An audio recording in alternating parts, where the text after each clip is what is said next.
वैष्णव videos 12 मध्ये तुमच्या सर्वांचं स्वागत आहे। आज आमच्यासोबत जो काय स्कॅम झालेला आहे ते मी तुम्हाला सांगणार आहे, त्यामुळे तुम्ही व्हिडिओ स्किप न करता बघा। आता हा स्कॅम काय होता, तर जेव्हा तुम्ही एखादं रेंटल होम घेता ते पण ब्रोकरेज थ्रू, त्यामध्ये तुम्ही कोणकोणत्या गोष्टी विचारायला पाहिजेत, मग तिथे तुमच्या कशा पद्धतीने स्कॅम केला जातो किंवा फसवणूक केली जाते इन शॉर्ट मध्ये, तर ते तुम्हाला मी आज सांगणार आहे। आणि व्हिडिओ प्लीज खूप इम्पॉर्टंट आहे, तुमच्या नातेवाईकांमध्ये कधी तुम्हाला सुद्धा इम्पॉर्टंट पडू शकतो, त्यामुळे व्हिडिओ व्यवस्थित पहा। जर तुम्ही रेंटल होम राहत असाल किंवा तुम्ही सारख्या सारख्या रूम चेंज करत असाल तर ही खूप इम्पॉर्टंट व्हिडिओ होणार आहे। तर झालं असं होतं की आम्ही एका ब्रोकरेज थ्रू रेंटनी रूम घेतली।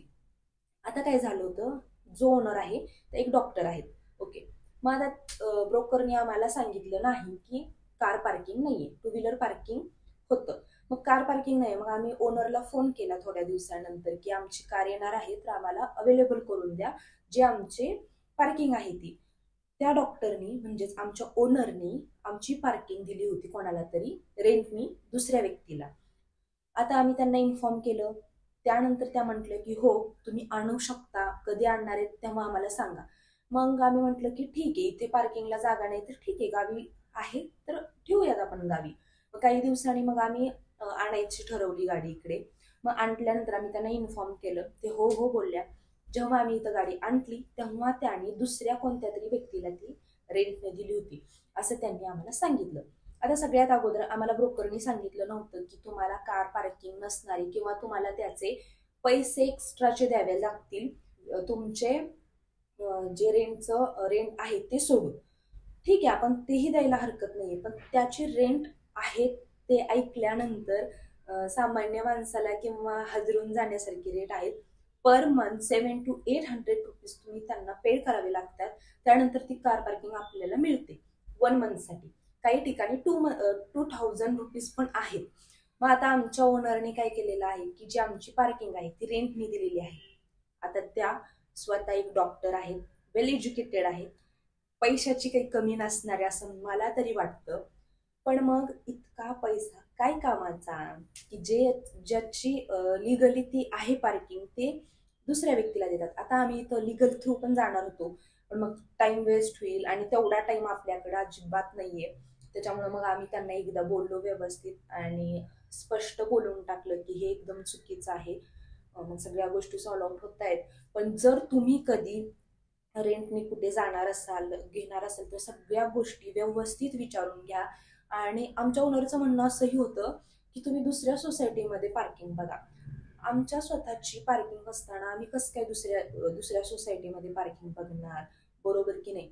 तर हा असा काही स्कॅम होता जो ब्रोकरनी पण नाही सांगितला, त्याने पैसे घेतले प्लस यांनी पैसे घेतले। तर ठीक आहे, पण खरंच हे बरोबर आहे का? असं जे चाललं आहे ते अगदीच चुकीचं आहे।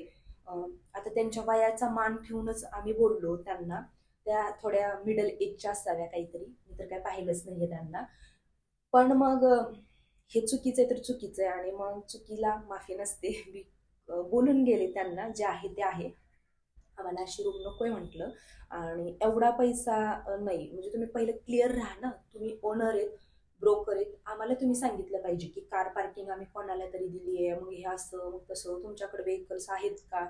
तुम्ही जेव्हा बॉन्ड करून घेता तेव्हा तुम्ही फॅमिली मेंबर्स वगैरे विचारता, सगळ्या गोष्टी विचारता, तुम्ही तुमच्या गोष्टी क्लिअर का नाही राहत, हे पण इम्पॉर्टंट आहे। जेव्हा तुम्ही ते एक बॉन्ड असतो, त्याला रेंटचं असतं काहीतरी, मला लक्षात येत नाहीये, ते तुम्ही फिलअप करताना त्यांना सगळ्या गोष्टी विचारून घ्यायच्या आणि मग तुम्ही त्यांच्याशी डील करायची। ब्रोकरला पण एकदम व्यवस्थित सांगायचं, सगळ्यात महत्वाचा रोल ब्रोकरचाच असतो।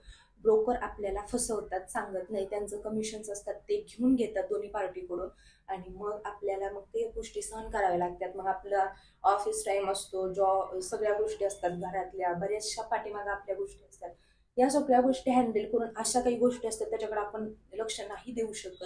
त्यामुळे पहिलंच क्लिअर राहायचं, व्यवस्थित राहायचं। आणि अशी कधी काही गोष्ट झाली तर आपण बिनधास्त बोलायचं, घाबरायचं नाही। आणि दॅट्स इट, मला हेच सांगायचं होतं की तुमचीही फसवणूक होऊ नये। आता आमची तर आम्हाला एवढं एकदम माहीतच नव्हते, एकदम नवीन आहे, थोडी हाय सोसायटी असल्यामुळे मे बी असेल, ठीक आहे। पण बघू आता आपण काय होते, तर तुम्ही एकदम सतर्क राहा। तर हा व्हिडिओ कसा वाटला, काय होता तुम्हाला, म्हणजे तुम्हाला याच्यातनं कळलंच असेल की कशा स्कॅम होत आहेत वगैरे. आणि कमेंट करून सांगायला विसरू नका की मी जे केलं ते बरोबर केलं होतं.